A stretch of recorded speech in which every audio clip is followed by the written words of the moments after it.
Ah, Maximum Action. What can I say about this game?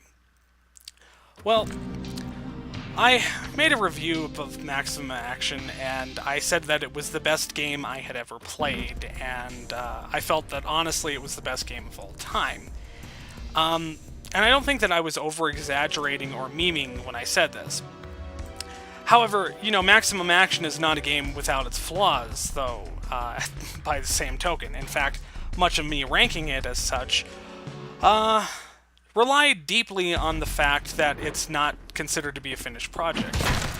There's definitely some work that it really needs to get to that point where it's going to be fully worthy of that title, but it's not all that far off. And I suppose I should talk about all the ways that Maximum Action is just about the best game I've ever played. And one of them is the fact that Maximum Action demonstrates a little thing that I like to call superiority of concept. Now, what is superiority of concept? Well, it's a lot of different things that I will try to go over now. One thing that I really like about Maximum Action is, as compared with other games, it really gives you only as much dosage of action as you really need at that time. And, no more, no less.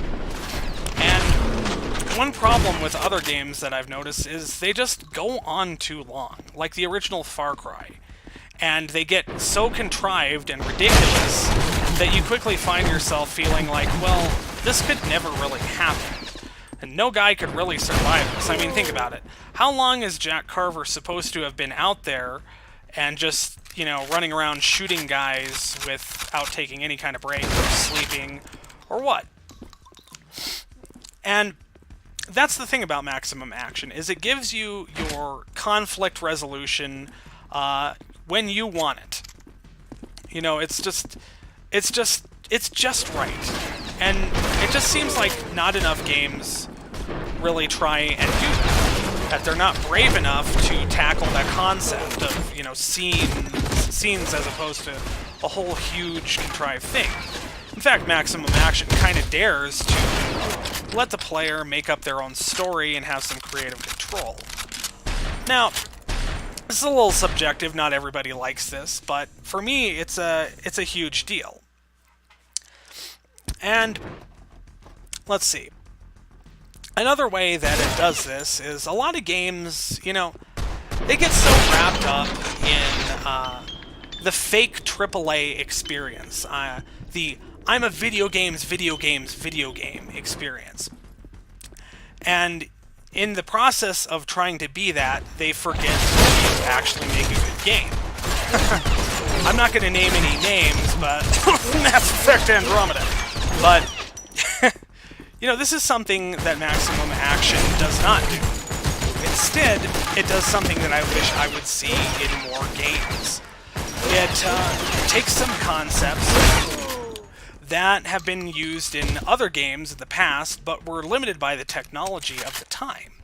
So, take, for example, Max Payne. I think that anybody who's played Max Payne and paused the game and had the camera pan around the guy while he's doing a shoot dive has thought to themselves, well, maybe, it would be cool if the game actually recorded your action and played it back to you when you were done in a cinematic styling. And that's exactly what Maximum Action does. In fact, the game could be called an action movie simulator. Now, how does this work? Well, as I said, it records your action and plays it back in cinematic styling, aside from just being a really awesome freaking game. And the way this works, the way the game tackles this issue, or rather this concept, is it will have a section of the level where it will start recording.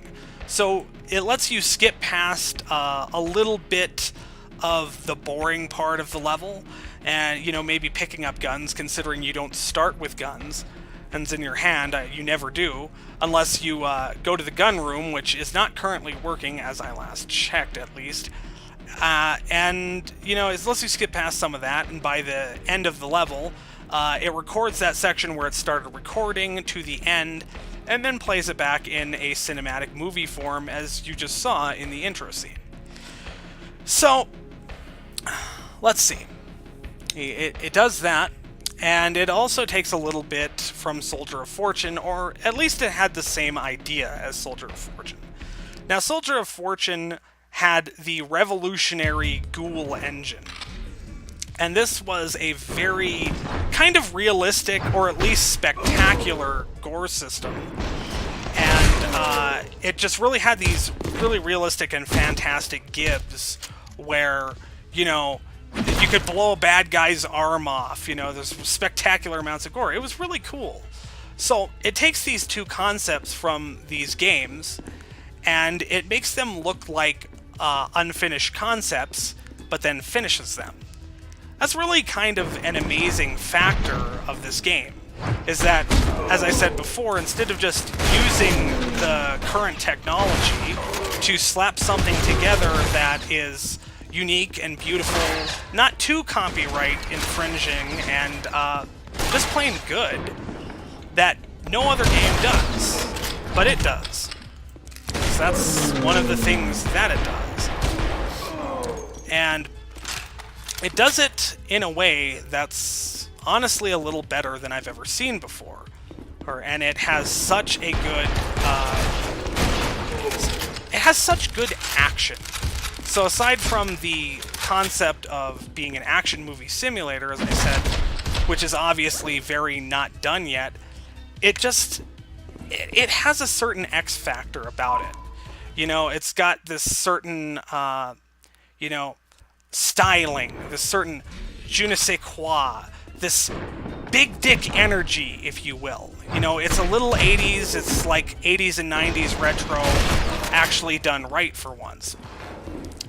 And, you know, that's something I don't really see too often. A lot of things try to be 80s and 90s retro, but they really do not succeed at it. I almost wonder a lot of the times if the people who created these things were really even around in the 90s, and I suppose these days that's more of a possibility than my old ass would like to admit.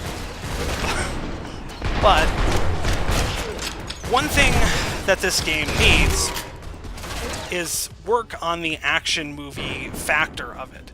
It only a little bit more often than seldomly represents the action that you see with anything that could be considered to be accuracy. So, well, yeah, and not only that, but it doesn't really seem to show all of the character's actions that you're going to be capable of doing. For example, it'll show the slide, but one thing that it does not seem to show is proper punching of any kind. Interesting how the enemy AIs have a little bit of proper punching, but you, the player, here do not in the action movie replay factor.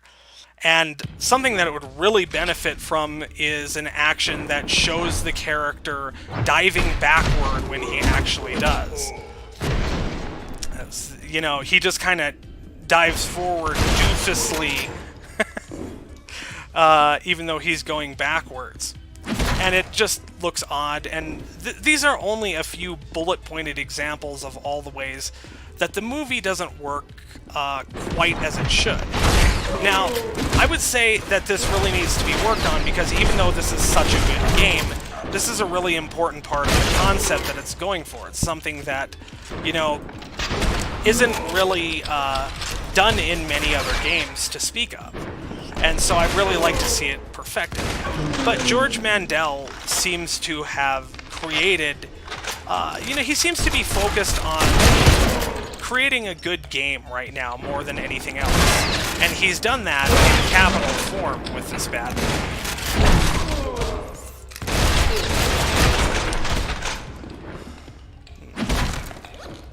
And, you know, so I like to think that that would get the lion's share of his attention once he's done working on the game, which there's probably not too much work to be done left on the game, that is.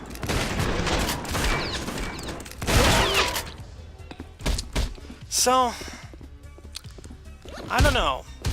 what else can I really say about this game? It's near perfect. It definitely needs work.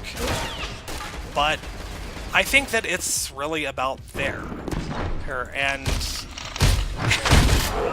it just does so much so well that I've never seen before. It's like I said, it just has this X factor where it hit this perfect stride.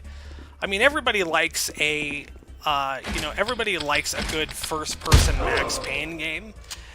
And with that said, not only is this a massively awesome example of that, one of the biggest criticisms that's leveled at this game is that it's basically the Half-Life action mod. Well, you know, I don't feel like this is a fair critique for a number of reasons. For one thing, good luck getting the Half-Life action mod to work these days, especially if you have the Steam version of Half-Life.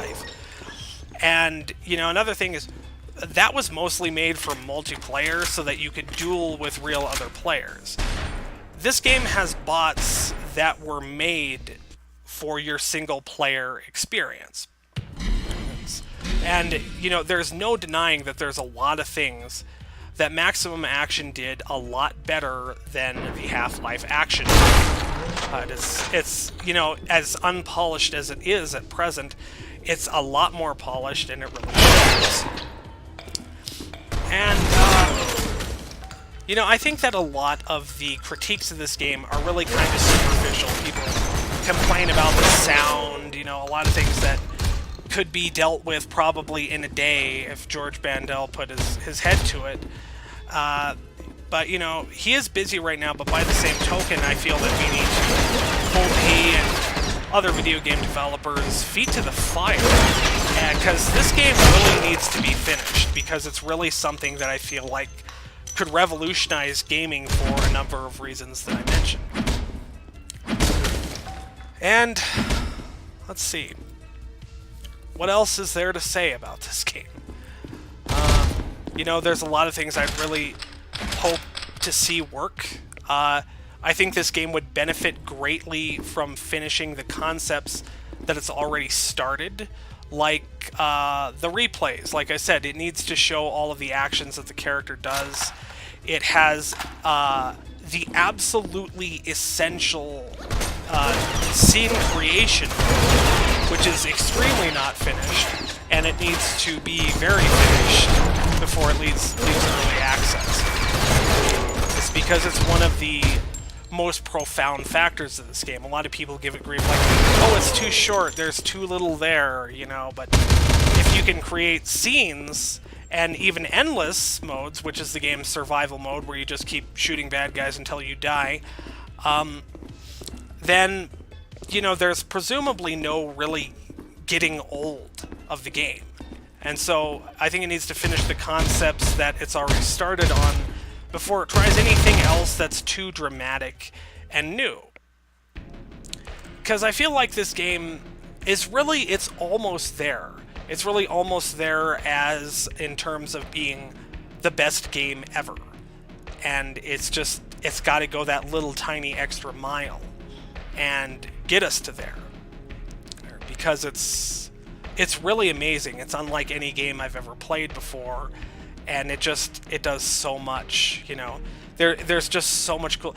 There's so much cool gun action. The shooting is so satisfying. You can dual wield any two different weapons and holster a couple of extras, you know, for when you get tired of those. And you get infinite grenades. There's so many cool hand-to-hand combat moves in this game that it's just insane. You know, I love the drop kick. I love, you know, the front kick. I love the punches. There's just so much there. And I really look forward to seeing what this game becomes.